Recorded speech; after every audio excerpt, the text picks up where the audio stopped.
Marketing makeover. In the last video, we talked about some critical things that you should include on your website if you want to inspire potential visitors to take action. And in this video, we're going to talk about how to actually create that visibility and direct people to that website, because it doesn't do you any good to have the best website if nobody knows about it. And I think when we all start down our path of internet marketing, we all start out with this unrealistic expectation for how it all actually works, right? We put a lot of value on that website, and once we launch it to the World Wide Web, we just kind of, just leave it up to hope marketing and hope that people start to find that site, that we start to appear in search results, and that customers just start coming as a result of it. But we all eventually wake up from that expectation, realize that that's actually not the case. And as I mentioned in the introduction video, traffic is becoming harder and harder to acquire over the years as our landscape continues to be more competitive.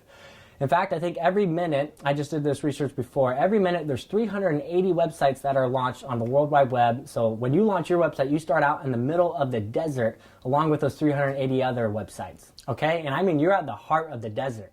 And it's a long journey out, and that's a journey you're gonna have to make by foot. So just follow this metaphor with me, because it's a lot how traffic works, okay? If you just rely on hope marketing, you could be stuck in that desert for eternity. But if you at least just understand that this is how it works, this is where everybody starts, then you can start, that journey towards progress and take intentional steps. Eventually, you'll arrive at, a small country home, finally, maybe a village. After that, you might get to some larger cities and metropolitan areas. But it all starts, we just need to realize that this is where it starts, and then we can head towards progress from there. So what are some first steps that we can start taking? Well, when we talk about traffic, a lot of folks like to talk about Google because that's where a lot of traffic will originate, especially when we're going to look for something to buy. And we'll have a lot of farms ask us, I know if I could just rank #1 from grass-fed beef, that would solve my problem. How do I get to the top of that search result? So for search terms like grass-fed beef, and other products that you might have to offer, it's very difficult to show up on page #1. It's a lot like getting featured on the New York Times. There's a lot of details that go into it, and frankly, a lot of it is out of your control. And if you look at this listing here for grass-fed beef, the top 4 listings are all paid advertisements. So some people are actually paying to have this most desired real estate. So if we can't rank #1 for grass-fed beef, what are some things we do have control over when it comes to our Google search results? And one thing is where you kind of want to start is at least showing up for search terms for your own farm name. Okay, most people don't realize, but if you tell someone about your website, maybe at a farmer's market or somewhere, and if they go home to look you up on their computer, it's very unlikely that they're going to even have your full web domain. So that's the full address, www.yourfarm.com.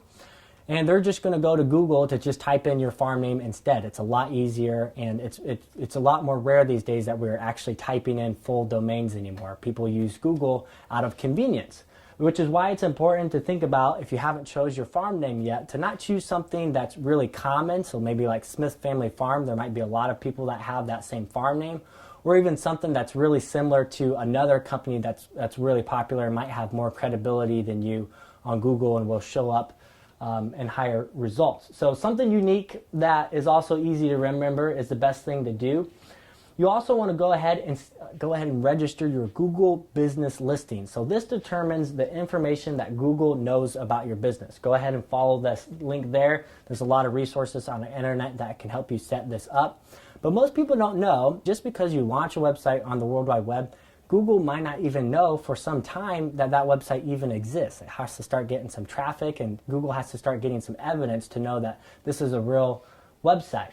But if you register your Google business listing, that can help speed up the process, okay? And then it lets you give information to Google, like your address, so it'll help you appear on, as an icon on Google Maps if someone searches for you on Google Maps.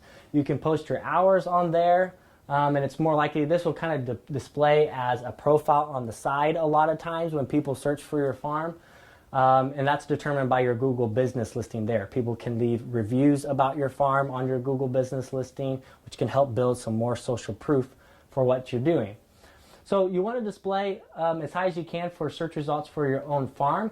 And once you register your Google business listing, this is going to help boost what we call your local search results. So if someone searches for terms like grass-fed beef or pasture pork, followed by a region or a location that's close to where you are based off of how Google knows where you're located with the business listing, it's more likely that you're going to show up in search results for that, okay? So For the term grass-fed beef, Seven Sons, we didn't even display in the first page.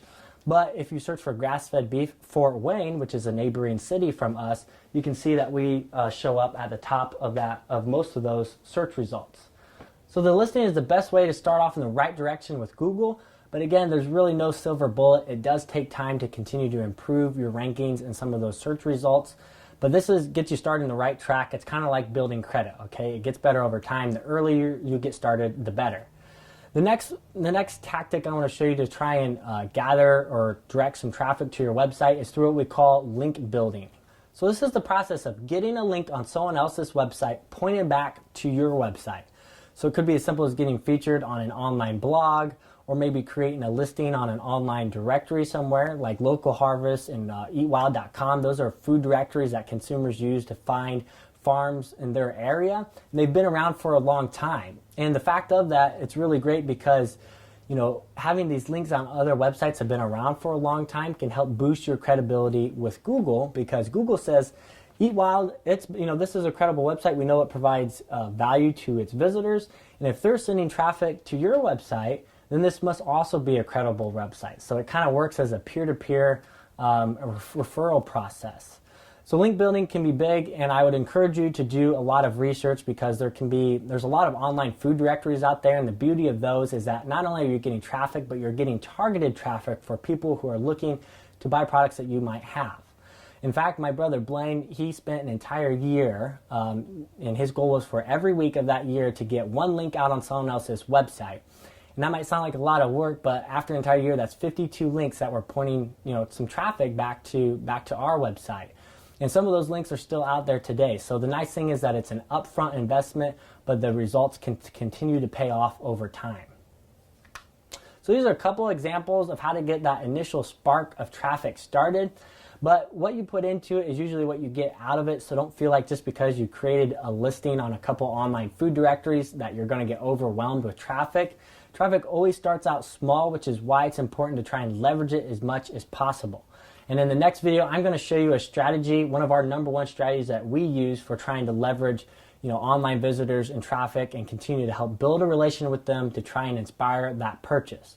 I know we started with a well-designed homepage, which is great because you want to make sure you capture that visitor's attention as soon as possible.